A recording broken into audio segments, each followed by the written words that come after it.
أهلا وسهلا بكم متتبعينا ومشاهدينا اليوم بريس.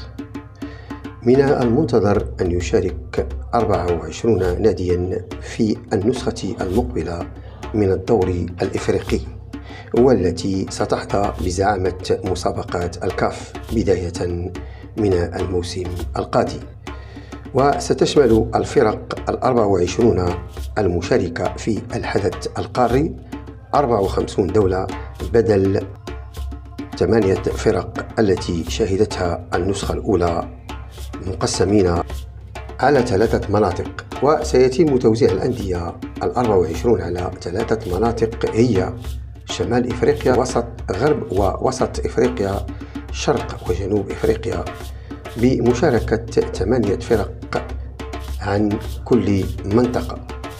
وحسب آخر تصنيف الكاف، فالأندية المؤهلة حسب منطقة شمال أفريقيا هي الأهلي، الوداد، الترجي، الزمالك، نهضة بركان، شباب بلوزداد، واتحاد العاصمة والرجاء. وسيسمح الكاف بحضور 3 أندية كحد الأقصى لكل دولة، مع أحقية استبعاد كل ناد لم تتوفر فيه الشروط وترشيح فريق غيره.